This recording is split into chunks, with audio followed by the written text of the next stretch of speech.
Para o estudante experiente no trabalho prático da psicologia laboratorial, existe uma analogia muito próxima nos fenômenos do revivalismo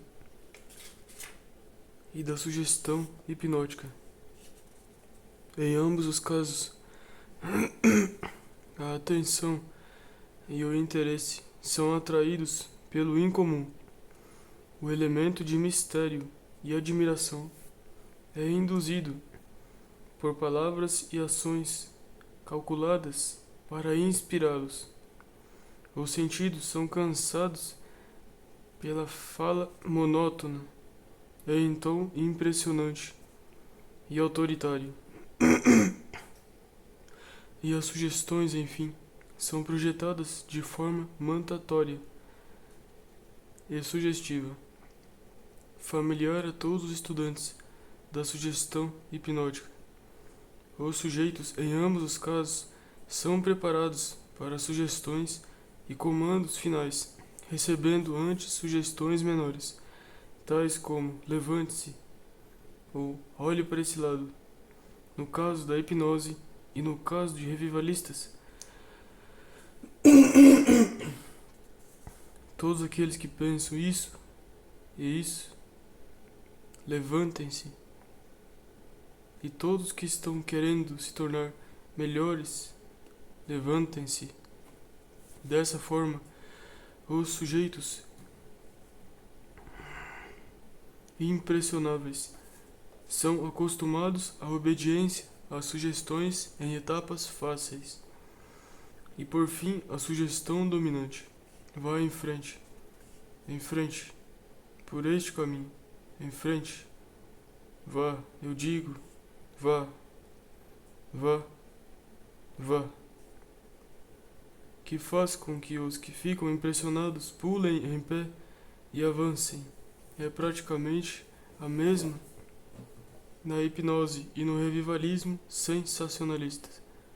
Todo bom revivalista daria um bom hipnotizador, e todo bom hipnotizador daria um bom revivalista, se sua mente estivesse focada nessa direção.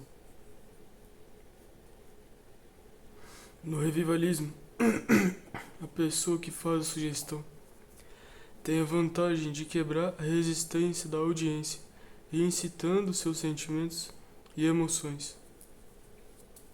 Relatos descrevendo a influência da mãe, da casa e do céu, músicas como Tell Mother I Will Be There, Diga à mãe que estarei lá, e apelos pessoais às associações reverenciadas do passado e da infância tendem a reduzir a pessoa.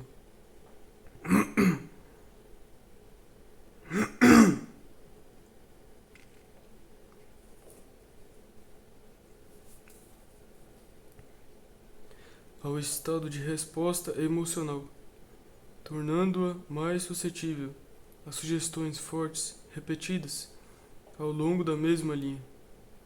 Os jovens e as mulheres histéricas são especialmente suscetíveis a essa forma de sugestão emocional. Seus sentimentos são atiçados e a vontade é influenciada pelo pregador, pelas músicas e pelo apelo pessoal dos ajudantes do revivalismo.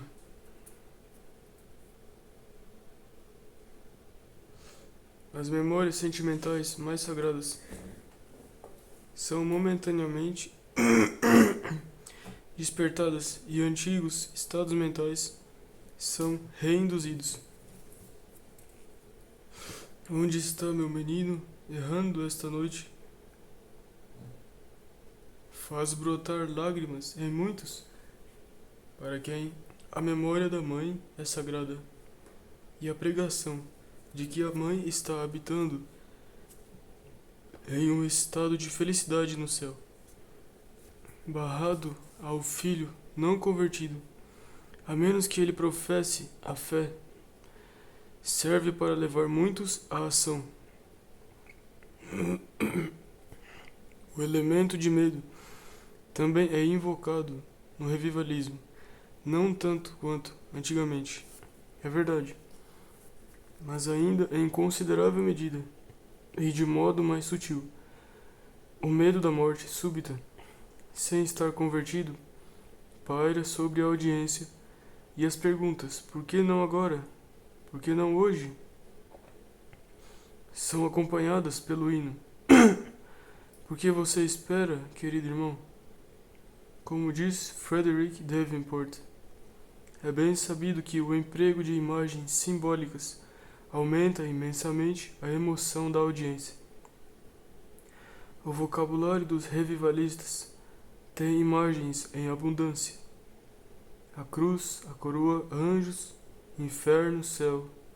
Imaginação vívida, sentimento e crença intensos são estados mentais favoráveis à sugestão, bem como à ação impulsiva. É verdade também que a influência de uma multidão amplamente simpática às ideias sugeridas é absolutamente coerciva, ou intimidamente sobre o indivíduo pecador.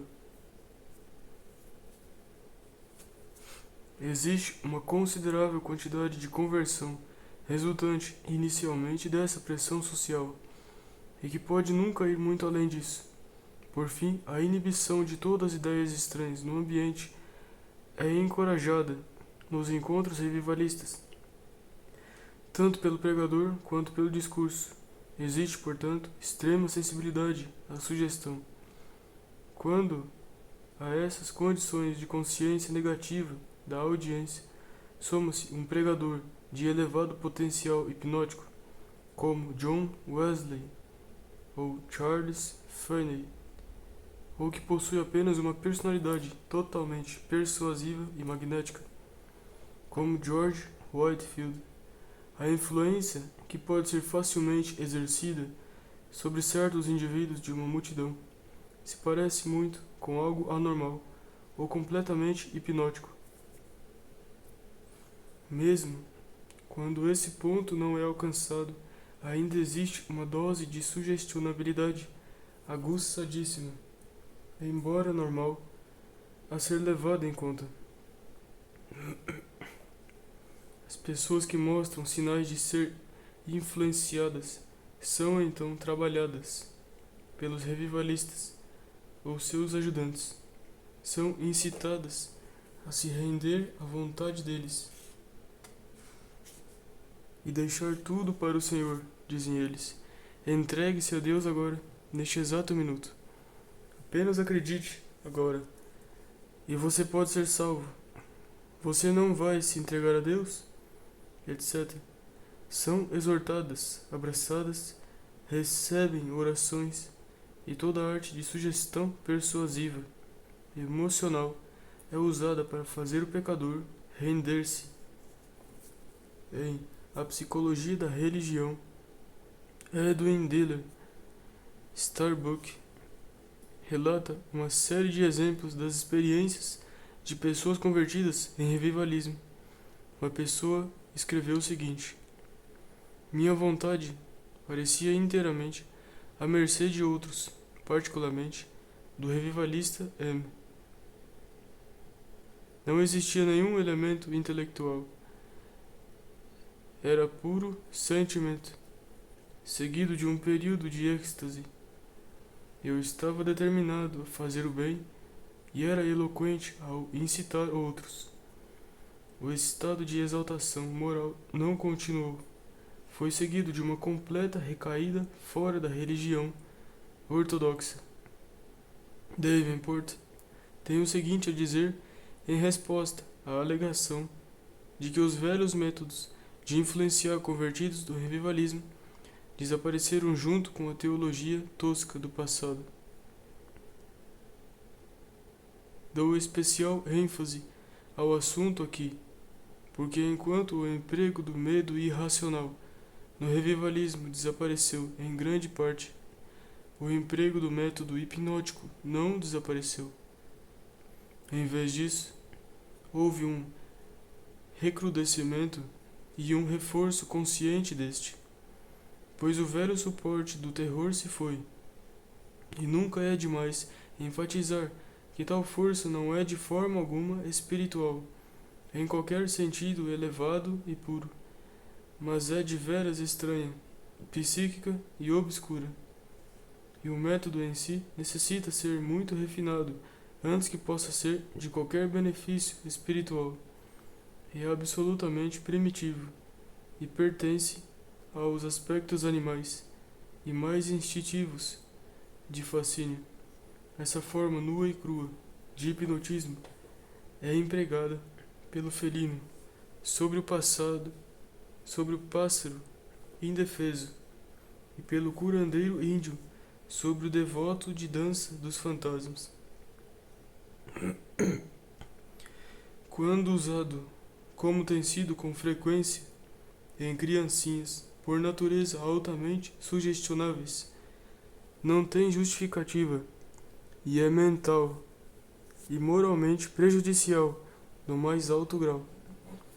Não vejo como torturas emocionais violentas e o uso da sugestão de forma bruta possam ser úteis mesmo nos casos de pecadores empedernidos. E com certeza o emprego deste meio em amplas camadas da população não passa de má prática psicológica. Nós nos protegemos contra o charlatanismo em obstetrícia física, com cuidado inteligente. Seria bom se um treinamento rigoroso e proibições coibissem o obstetra espiritual, cuja função é orientar o muito delicado processo do novo nascimento. Alguns que provam os métodos do revivalista e dos revivalismo, mas também reconhecem que a sugestão mental tem um poder muito importante no fenômeno, sustentam que as objeções similares àquelas aqui defendidas não são válidas contra os métodos do revivalismo, pois a sugestão mental, como é bem sabido, pode ser usada para o bem, assim como para o mal, para o benefício e a inspiração, bem como na direção oposta. Admitindo isso, esses bons colegas argumentam que a sugestão mental no revivalismo é um método legítimo ou uma arma de ataque à fortaleza do diabo. Mas esse argumento é considerado falho quando examinado nos efeitos e consequências. Em primeiro lugar, parece identificar os estados mentais e emocionais, neuróticos e histéricos, induzidos pelos métodos do revivalismo, com a elevação espiritual e a regeneração moral que acompanham experiências religiosas verdadeiras.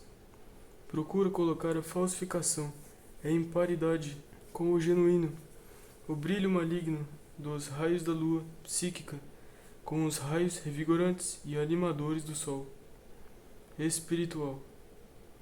Procura elevar a fase hipnótica à mentalidade espiritual do homem. Você não precisa ter medo da concorrência de alguém que diz: não sou pago para fazer isso e não farei. Ele nunca será um concorrente perigoso para o seu trabalho. Mas preste atenção ao colega que permanece no trabalho até terminar a tarefa e executa um pouco mais do que é esperado dele, pois este pode desafiá-lo pelo cargo e ultrapassá-lo.